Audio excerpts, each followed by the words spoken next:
I did come from a two-parent home, and my parents, a lot of people have heard my story, were married for 38 years until my father passed away last year. So I saw a stable home, and I hear one side is better for the children to be with moms, better for the children to be with dad.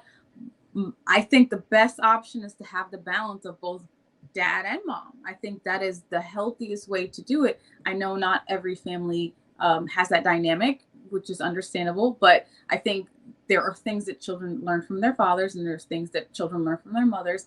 And I think that makes a very well rounded individual as a whole. Endo had said most kids do not respect their mother and they're still going to do what they want. And I agree because, and I'll tell you why.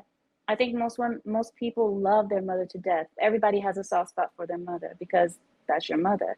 But I do believe that there is a certain level of respect that you have for your father.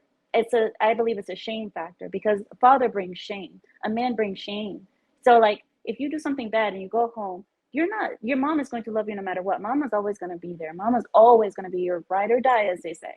But your father, you don't want to disappoint him. You don't want him to look down on you and just have that look in his eyes, that disappointed look. You don't want it. My ex-wife, and firstly, I see you. You're next. her mother told me that my place is not in the home with the children. I wanted to be like when I was at home. If there was like something was happening, like, you need to pick up your toys.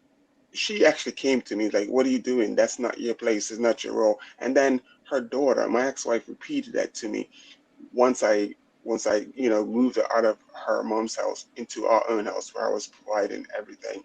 And then she didn't want to be in the relationship because my bike and my job was still a big part of my life. It wasn't everything, but it was still a big part of my life. She actually went to the government and she said that, you know, she just like lost interest basically, and she did everything to push me away. And the reason for doing that is that once I'm out of the house, then she gets all the tax benefits and everything she needs so that she can raise my children on her own. She did that and she struggled with that. And then she called me later to help with that. So later on in years, I actually came back to well, I didn't leave the UK, but I actually took a job where I was working 5 hours for the day.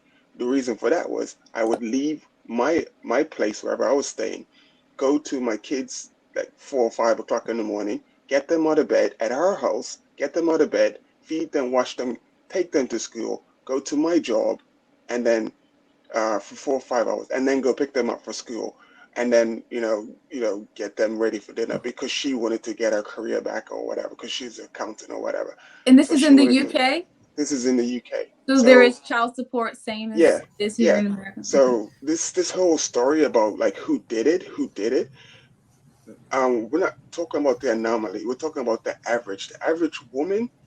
I'm not saying to any of that, but it's lazy. They don't want to do the work, and to be in a marriage and a relationship, it requires work. It requires.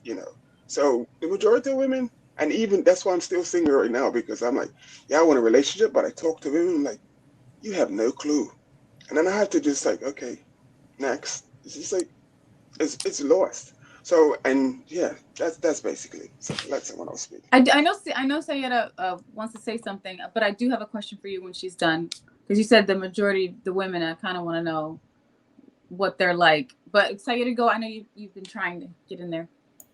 Um, I just wanted to say, and just like Ines said, it's not the majority, but I can also say that as I can only speak for me and what I've seen.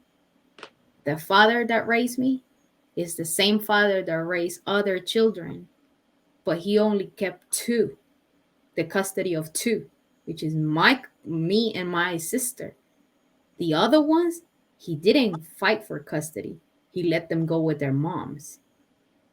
And You see a even difference. though he even though he did that, but my dad was 20 when I was born. He was very young, and very mature for his age.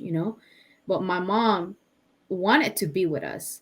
And all the custody happened, just to give you briefly, my mother kidnapped me and my sister to be with her. Like, I don't blame her. I love my mother. And, like, I will do anything for my kid. But that demonstrates right there how unstable she was.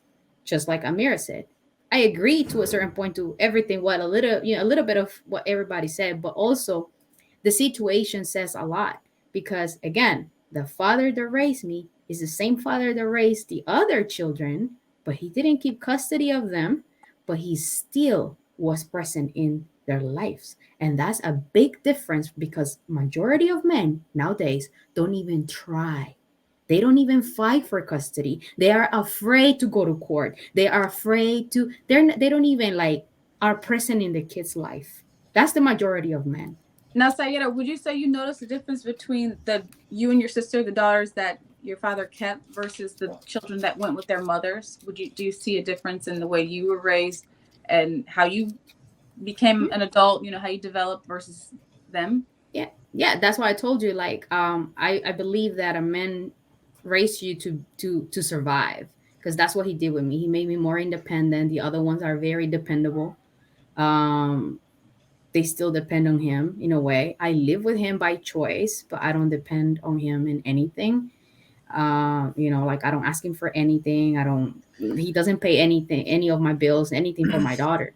But he pays for my brothers, who's 27 years old, graduated from university. He pays for his gas on the car, on his car.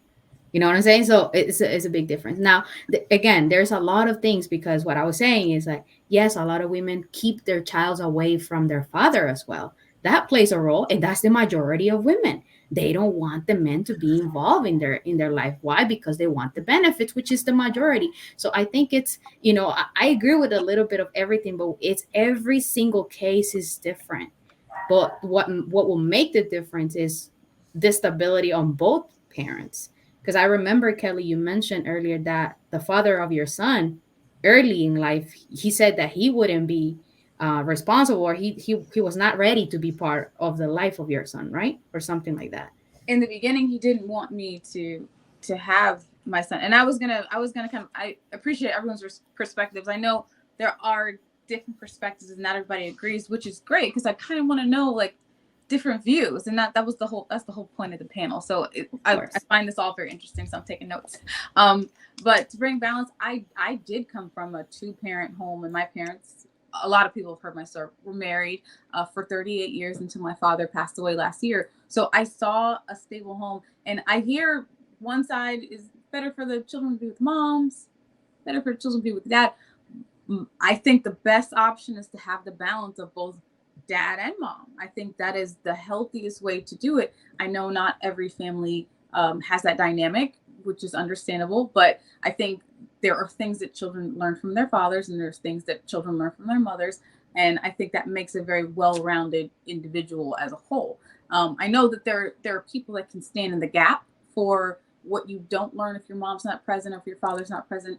But I think you receive the best possible influence from your biological parents. I can speak on my son because his father wasn't involved in the beginning, and my father, he was very present in his life, so he was his male role model. And I do believe a boy needs that, because I don't think that women can teach a man. I'm sorry, a woman can teach a man how to be a man, because teaching is verbal. Oh, do this, do it like this, try it like this. But a woman can't train a boy to be a man, because that's something they see. That's something they see, what the man does, how he walks, how he talks. And if my son's going to emulate me, he's going to walk like a girl. He needs to see a man doing man things and being present, so he can emulate that male perspective. So don't you think it's the other way around too, that a man cannot train a woman? I personally think because that softness that I told you about earlier is what my dad didn't teach me. Like when I had my period, I love my dad, and he's the best man of the world. Don't matter what you say, I love that man to death. Okay, he did everything, but he was only providing for me. I agree, which is why that's all he was doing. So on my period, sorry. Go ahead. On my period, I didn't go to him. I went to my grandmother. She was there. I went to my mom. She was there. It's not that I didn't have them in my life. Like they were completely absent. But I wonder what would have been if they were not there. My dad was very strict, and he was specifically said, here are tampons, not tampons, like pads. condoms, but he didn't explain what was that for until like it was like last minute. You know, he was like, "Oh, don't you cannot have boyfriends," but he didn't explain the why, which is what the mother and what my grandmother was doing. My grandpa would say, "Pass me this tool," and then I was like, "Oh my god, I forgot the name of the tool. I don't know which one is it. I'm confused." And my grandma will be, "Remember the one that is this way?" You know, she will have that patience Mhm. that they transmit to us for us as women to be patient later on in life, which is that I what want I to didn't add have. something. I want to add something to you guys because I was looking at the comments because that's what I do sometimes. And someone named Endo had said most kids do not respect their mother, and they're still going to do what they want. And I agree because, and I'll tell you why. I think most people love their mother to death. Everybody has a soft spot for their mother because that's your mother. But I do believe that there is a certain level of respect that you have for your father. I believe it's a shame factor because a father brings shame. A man brings shame. So like if you do something bad and you go home, your mom is going to love you no matter what. Mama's always going to be there. Mama's always going to be your ride or die, as they say. But your father, you don't want to disappoint him. You don't want him to look down on you and just have that look in his eyes, that disappointed look. You don't want it. So I think there is a difference. And also B. Taylor had mentioned that the best situation for a child is two parents, which I definitely agree with. But if the two are going to separate, which I hope you don't do, try your best to not do it if you have children. Boys should go to the father, girls should stay with the mother. So, and honestly, I think that girls need to learn how to be feminine, how to cook, and all of that from the mother. But still, you still need your dad to be there to train you, Absolutely. and all of that. So, I mean, you need both of them, of course. But when it comes down to separation, I do believe that children. Well, actually, I don't believe it. Studies have shown that children do better with single fathers than single mothers. Can I add also? I was a tomboy until the age of probably 16. I had Me my first boyfriend too. when I was 19. I would literally dress with sneakers all the time and like those boots, like boys' boots. Like if you see my pictures, I was a little boy. Saying that And I was a until tomboy too. and my hair it's curly as you can see. My mom used to do my hair every weekend and I used to love the way that she used to do my hair. My dad would literally just grab a ponytail and just put the ponytail, Okay. and he will even detangle the hair.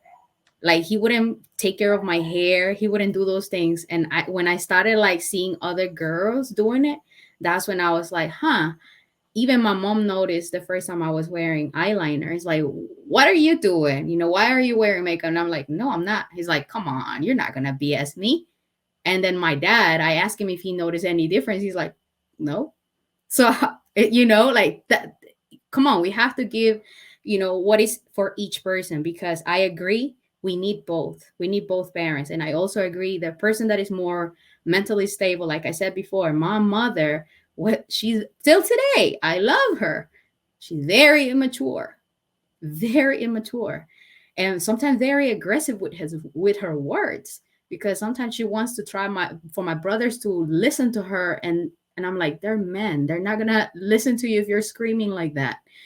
So I agree with, but I have to say that it's a balance. Yes, Yeah, it's a I balance. agree with the balance. I do.